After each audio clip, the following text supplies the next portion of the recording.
The coronation was meant to symbolize unity, legacy, and the seamless transfer of royal power.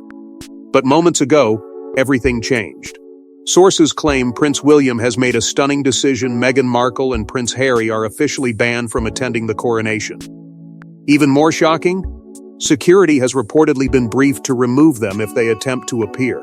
This isn't just family tension. This is royal warfare. Before we go deeper into what this really means for the royal family, make sure to subscribe so you don't miss a single update. A coronation is not merely a ceremony. It is the sacred theater of monarchy itself. Every step, every vow, every public glance is choreographed to communicate stability and continuity. The world watches not only to witness a crown placed upon a sovereign's head, but to measure the unity of the institution standing behind it. That is what makes this alleged decision so explosive. If William has truly barred Harry and Meghan from attending, he has inserted visible fracture into what should be an unbreakable image of cohesion. The order, if confirmed, is unprecedented in modern royal history. Family disagreements have surfaced before, but a coronation has always transcended personal conflict. To exclude a son of the reigning monarch, especially under threat of physical removal, signals something far more severe than lingering resentment. It suggests finality.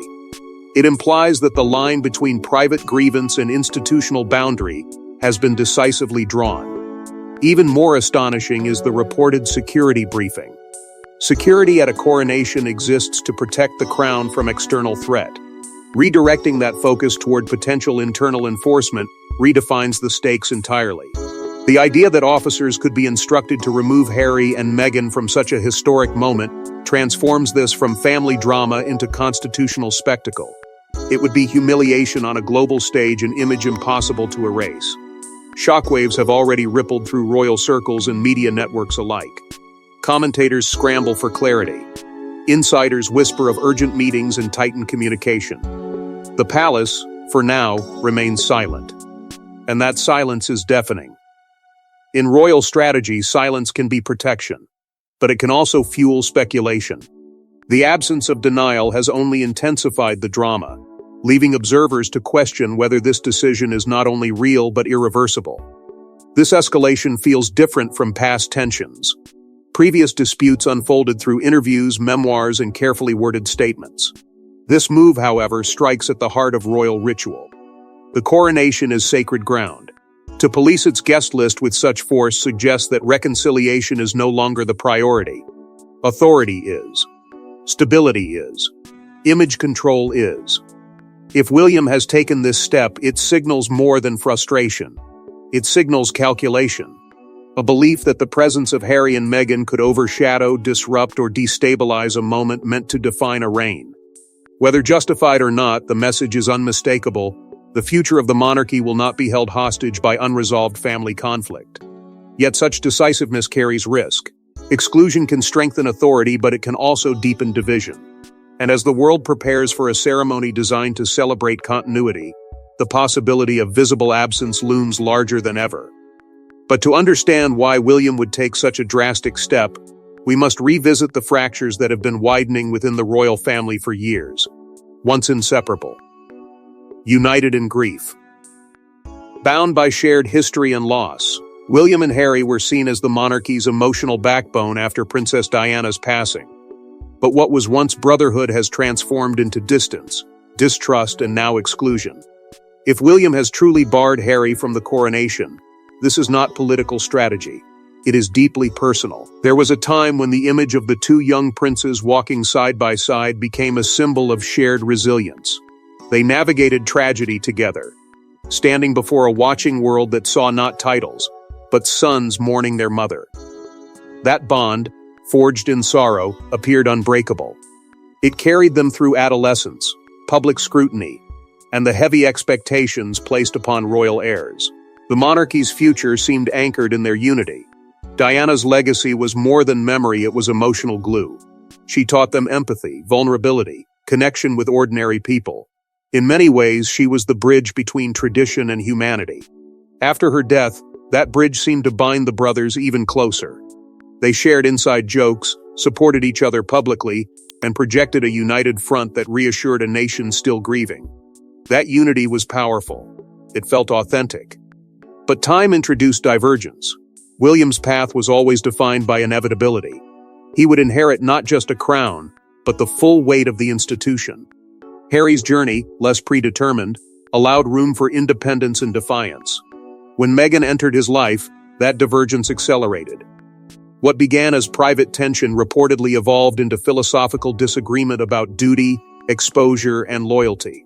The departure of Harry and Meghan from senior royal roles marked a visible rupture. Yet what followed deepened the wound. Public interviews detailing grievances, accusations of neglect, and allegations of internal hostility reshaped perception. Trust, once instinctive between brothers, appeared shaken. When private conversations become public content, rebuilding confidence becomes infinitely harder. The monarchy, structured on discretion, does not easily forgive exposure. Memoir revelations and televised confessions added layers of strain. William, tasked with protecting the institution he is destined to lead, may have perceived these disclosures as more than personal betrayal. They could have felt like destabilizing blows to the very structure he has sworn to preserve. In that light, barring Harry from the coronation would not be mere anger, it would be defense. Defense of continuity. Defense of dignity. Private disappointment can harden quietly over time. What begins as hurt transforms into resolve. William's role requires clarity of boundary. If he believes that unresolved grievances or potential spectacle could overshadow the coronation, decisive action may feel necessary. The ceremony represents legacy and legitimacy. Allowing distraction at such a defining moment might appear reckless from his perspective. Yet beneath the calculated reasoning lies undeniable sorrow. Brotherhood does not dissolve without emotional cost. If this exclusion is real, it signals not only strategic separation but personal heartbreak. The boy who once walked beside Harry through unimaginable loss would now be drawing a line that could redefine their relationship permanently. The tragedy lies in contrast the promise of unity replaced by finality. And as the coronation approaches, the absence of one brother may echo louder than any royal proclamation. And while the brotherhood fractured, Meghan's role in this escalating conflict cannot be ignored. From the moment Meghan entered the royal spotlight, she disrupted centuries-old tradition, admired by some, resented by others, seen as transformative or divisive. If William has banned both Harry and Meghan, it suggests this decision is not isolated to sibling tension. It reflects a belief that her presence at the coronation could overshadow the very institution the ceremony seeks to protect. Meghan arrived not quietly, but symbolically. She represented modernity colliding with monarchy, an American actress stepping into one of the world's oldest institutions. To many, her presence signaled progress, diversity, evolution, a crown willing to adapt to a changing world. But adaptation within an institution built on ritual and hierarchy is never seamless. Progress can inspire. It can also unsettle. Cultural and institutional friction reportedly followed quickly. Royal life demands invisibility of personal opinion, restraint in public speech, and unquestioned adherence to hierarchy. Meghan's background was shaped by independence, public advocacy, and personal storytelling. Those differences may have seemed small at first, but within palace walls, subtle deviation from precedent can feel seismic. Tension does not always erupt immediately. Sometimes it accumulates quietly, growing beneath polished appearances. The departure from senior royal duties marked the first dramatic shift. But it was what followed that deepened suspicion. Public interviews alleging neglect and mistreatment shook the foundation of trust. Memoirs detailing private conversations pierced the veil of royal confidentiality. For William, whose future role depends on preserving institutional integrity, such exposure may have felt like betrayal not only of family, but of duty itself. If this alleged ban is real, it may be less about punishment and more about optics. A coronation is solemn, ceremonial, almost sacred. It must project continuity and calm. William may fear that Meghan's presence, given her complex relationship with the institution, would draw focus away from the ritual and toward unresolved controversy. Cameras would not simply capture the crown. They would search for reactions, for tension, for signs of conflict. The spectacle could eclipse the sanctity. The fear of media overshadowing tradition is not trivial. In the modern era, Narrative often outweighs ceremony. A single glance between family members can dominate headlines. A brief moment of tension can define coverage for weeks. William, aware of the relentless scrutiny awaiting the coronation, may view exclusion as preventive rather than punitive, a calculated move designed to shield the ceremony from distraction. Yet such calculation carries risk. To exclude Meghan and Harry entirely invites its own spectacle. It transforms absence into statement. It reframes the coronation as a moment of division as much as celebration. In attempting to prevent disruption, the monarchy may create a different kind of storm. This decision, if enacted, suggests that William believes stability requires firmness. That reconciliation can wait, but authority cannot. Whether that assessment proves wise or costly remains uncertain. But the signal is unmistakable. The future king is prepared to draw boundaries where he sees threat to institutional focus. But issuing a ban is one thing, briefing security to physically remove them is another entirely. Reports that security has been briefed to remove Harry and Meghan if they attempt to attend elevate this from family conflict to constitutional drama. This is not merely a withdrawn invitation, it is enforcement. And enforcement at a coronation signals a line has been drawn that cannot easily be erased.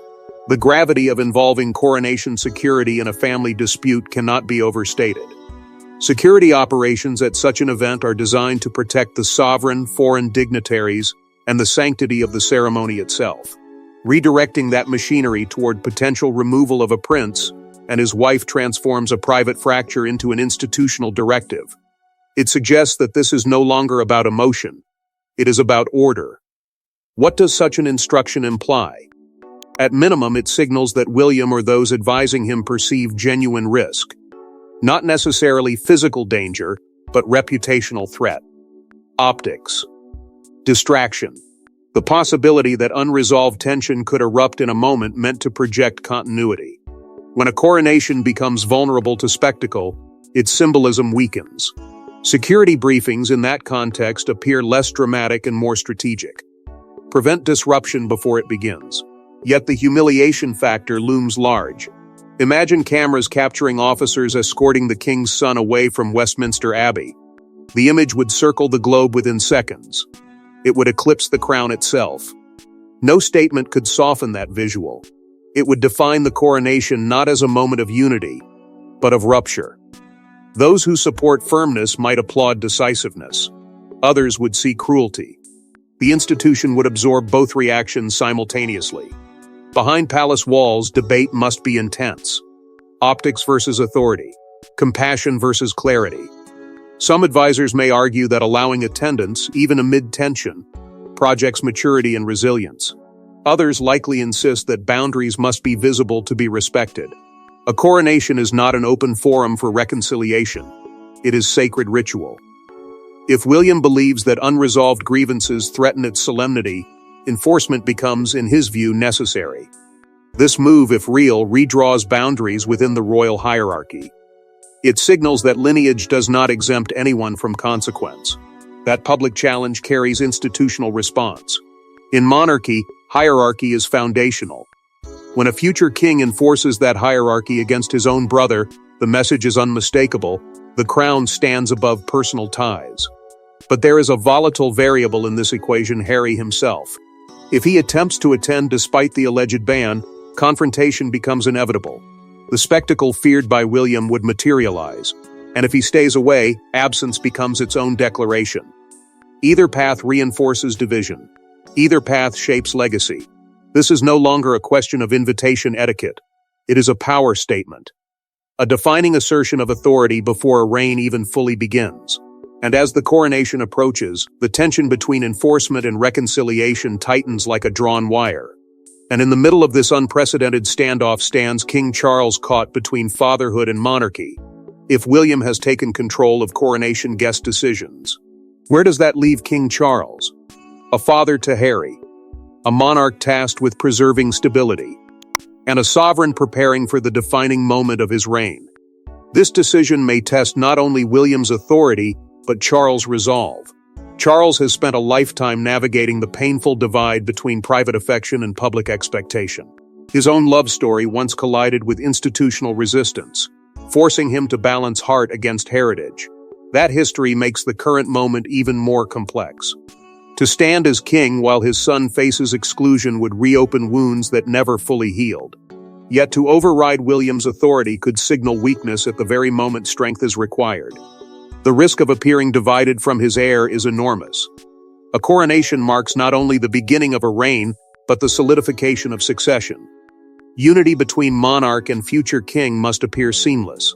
If Charles publicly contradicts William, observers may interpret it as fracture at the core of leadership. If he supports the ban, critics may accuse him of sacrificing fatherhood for optics. Either path carries consequence. There is also the lingering question of whether William acted independently or with approval. If Charles sanctioned this move, it reveals a calculated choice to prioritize institutional control over reconciliation. If he did not, it suggests William is asserting unprecedented authority before officially ascending the throne. In both scenarios, the dynamic between father and son shifts subtly. Power transitions are delicate. This one may be accelerating under pressure. The emotional cost of excluding Harry cannot be understated. Whatever their differences, Harry remains Charles's son. Memories of childhood, of shared laughter and shared grief, do not vanish because headlines grow harsh. To witness his son barred from such a monumental event would weigh heavily on any parent. And yet Charles's role demands more than paternal instinct. It demands composure under scrutiny.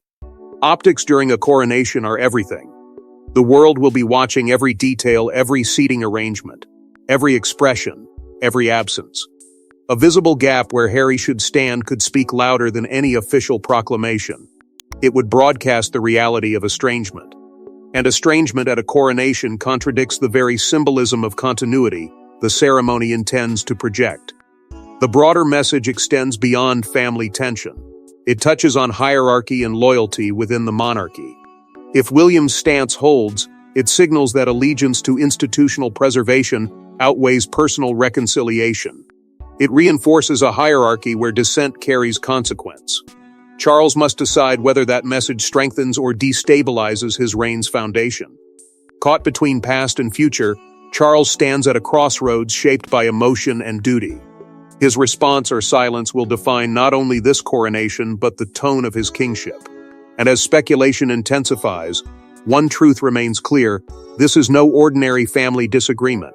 It is a defining test of leadership under extraordinary strain. Yet beyond palace walls, the public reaction may prove even more powerful than any internal decision. Within hours of the alleged ban, social media ignited. Supporters of William praised decisive leadership. Others condemned the move as cruel and unforgiving. The coronation intended as a celebration has become a battleground of narrative. And in a modern monarchy, public perception can alter the course of history. Platforms filled with commentary at a pace no palace aide could contain. Hashtags surged. Opinion threads multiplied. Edited clips from past interviews resurfaced as evidence for competing arguments. One side framed William as a future king drawing necessary boundaries to protect the institution. The other painted Harry as a son pushed further from the family he once defended. The divide hardened quickly, transforming speculation into allegiance. Media outlets amplified the polarization. Headlines leaned into conflict. Analysts debated whether firmness signals strength or insecurity. International networks dissected royal dynamics with forensic intensity. The coronation, once a ceremonial milestone, now risked being remembered as the backdrop to a family fracture. Coverage shifted from crowns and pageantry to estrangement and enforcement. The narrative momentum moved faster than official clarification could follow. This polarization reveals how fragile modern royal image can be. A single reported decision reshapes perception across continents. Sympathy fluctuates depending on perspective. Those who value hierarchy applaud the assertion of control. Those who prioritize reconciliation lament the visible rupture. Public loyalty becomes fragmented, and fragmentation is dangerous for an institution that thrives on cohesion. Digital scrutiny intensifies every nuance. A pause in a speech, a slight shift in tone, the absence of a photograph. In the past, royal disputes might have faded into rumor. Today, they trend. Every interpretation feeds the cycle. Every silence invites further conjecture. The monarchy no longer controls the pace of its own narrative. It reacts to it. The coronation now risks being overshadowed by controversy rather than crowned by unity. Instead of global admiration for ritual and continuity, cameras may search for symbolic absence. Commentators may analyze body language instead of blessing. A ceremony meant to elevate a reign could inadvertently highlight division. That possibility alone explains why this alleged decision has struck such a nerve. Moral authority remains the monarchy's most valuable currency. It rests not on force, but on perceived integrity. When actions appear punitive, critics question compassion. When they appear lenient, others question resolve. Navigating that balance in the age of constant exposure is increasingly difficult. Every move carries amplified consequence. Public reaction does not merely observe, it influences. It shapes future engagements, guides media framing, and subtly pressures internal strategy. If backlash grows, recalibration may follow. If support consolidates, firmness may be reinforced. In this environment, narrative becomes as powerful as decree. What began as an alleged guest list decision now echoes through a global audience demanding clarity. The monarchy stands at a crossroads where perception can strengthen legacy or fracture it. And as the digital storm continues to intensify, the weight of this moment feels heavier than any ceremonial crown. But beneath the viral reactions lies a deeper, more unsettling question. What does this decision reveal about the future of the crown?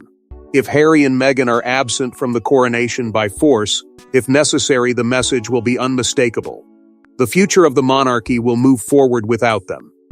No shared balcony moments, no reconciliatory symbolism, just a clear separation between past fracture and future direction. And that shift may redefine the royal family for a generation. Coronation attendance has always carried meaning beyond presence. It is not merely about who occupies a seat inside Westminster Abbey. It is about who is visually woven into the fabric of legitimacy. A coronation is the ultimate broadcast of hierarchy and continuity. Every face captured on camera reinforces the line of succession and the unity behind it. An absence, especially one so charged, becomes its own proclamation. It tells the world who stands within the institution's future and who does not. The visual narrative will matter enormously. Images from Coronation Day will circle the globe within seconds. Analysts will study expressions, proximity, alignment. If Harry and Meghan are missing, viewers will not simply note it, they will interpret it. Some will see clarity, a monarchy unburdened by controversy. Others will see rupture, a family unable to reconcile at its most sacred moment. Either interpretation becomes part of the crown's evolving identity. For William, such a move would solidify authority. It would mark him not as a hesitant heir but as a decisive guardian of institutional order. The message would be firm. The future king prioritizes stability above sentiment. That stance may resonate with those who believe the monarchy must remain disciplined to endure. Yet firmness also narrows the path back. When boundaries are enforced publicly, retreat becomes difficult without appearing weak. The emotional cost of permanent estrangement cannot be ignored. If this coronation proceeds without Harry and Meghan, it may harden distance into something more enduring. Ritual has power. To be excluded from the ritual that crowns a father as king and elevates a brother's authority is not easily forgotten. Memory will attach itself to that day, and memory shapes legacy. Generational implications ripple outward. A monarchy defined by selective inclusion signals a tightening of its inner circle. Succession optics become sharper, more streamlined, perhaps more controlled. The public may witness a clearer delineation of who represents the future. But clarity achieved through exclusion carries a different emotional weight than unity achieved through reconciliation. The younger generation of royals will inherit not just titles, but the precedent set by this moment. There is also the haunting question of whether reconciliation becomes impossible after such a decision. Ceremonies create milestones. Once passed, they are irreversible. If the coronation becomes the moment of formal separation, the narrative may calcify. Attempts at later healing could appear performative rather than genuine. The crown's strength has long relied on its ability to absorb crisis and emerge intact. This may test that resilience more than any modern challenge. As anticipation builds, tension lingers in the silence between statements.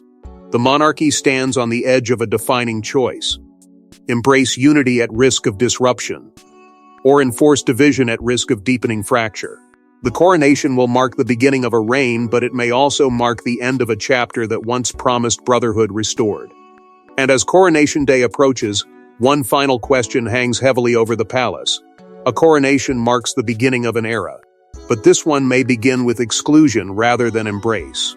William's alleged decision could either strengthen the monarchy's authority or deepen its wounds.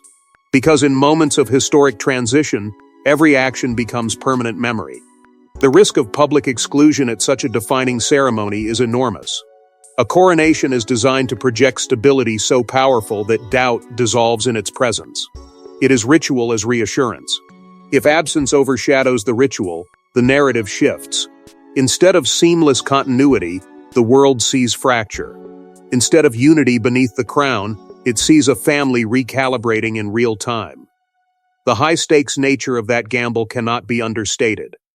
Yet risk often accompanies decisive leadership. If William believes the monarchy must demonstrate unwavering firmness, then exclusion becomes symbolic resolve.